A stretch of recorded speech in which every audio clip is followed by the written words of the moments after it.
In the golden age of American automotive experimentation, few concepts were as daring and unforgettable as the 1939 Plymouth Radial Air, a vehicle that looked to the skies for inspiration and ended up becoming one of the rarest and most fascinating footnotes in car history. The Radial Air was not a production car but a revolutionary concept created by Plymouth to showcase the potential of aviation technology applied to automobiles. Its most striking feature was its engine, approximately 4.9 7-cylinder radial airplane engine, mounted in the front and producing about 90 horsepower. Though modest by today's standards, this engine was groundbreaking at the time, delivering smooth, consistent torque and a unique, throaty exhaust note unlike anything else on the road. The car was built on a standard Plymouth CHASSIS, but heavily modified to accommodate the bulky and unorthodox shape of the radial engine. Despite its impressive engineering, the Radial Air was slow, heavy at the front end, and difficult to maintain, ultimately making it a technological dead end but a truly fascinating one. In comparison to conventional models of the time, such as the 1939 Ford Deluxe, Chevrolet Master 85, and even Plymouth's own Road King and Deluxe lines, the Radial Air stood apart like a UFO among sedans. While typical family cars were equipped with simple, straight-six or V8 engines designed for reliability and ease of service, the Radial Air's complex airplane-derived engine was an engineering marvel but completely impractical for everyday use. The Ford Deluxe, for instance, featured a flathead V8 making around 85 horsepower, offering reliable and accessible performance to the average buyer. Chevrolet's Master 85 boasted an inline-six engine, emphasizing smoothness and economy rather than performance.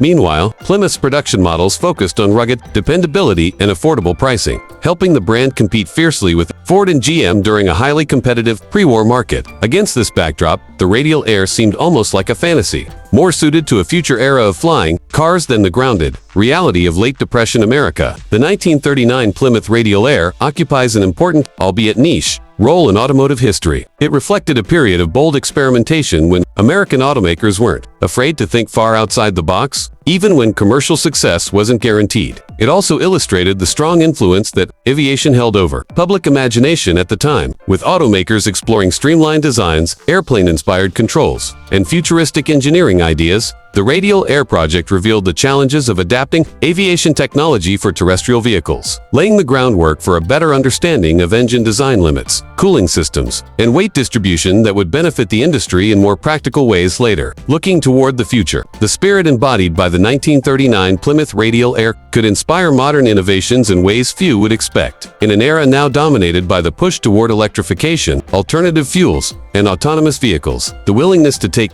risks and dream wildly just as Plymouth engineers did in 1939 remains crucial. While it is unlikely that radial engines will make a comeback, the Radial Air's legacy as a symbol of fearless innovation could influence concept vehicles powered by radical new technologies, such as hydrogen-electric hybrids, ultra-lightweight carbon fiber structures, and next-generation propulsion systems inspired by aerospace advances. In the world of automotive design and engineering, bold ideas often begin as impractical oddities before evolving into game-changing realities. The 1939 Plymouth Radial Air reminds us that the greatest leaps forward sometimes come from ventures that, at first, seem almost impossibly ahead of their time. Today, as automakers seek to redefine mobility in the 21st century, the lesson of the Radial Air is clear. Never stop dreaming, even if the first attempt doesn't quite fly.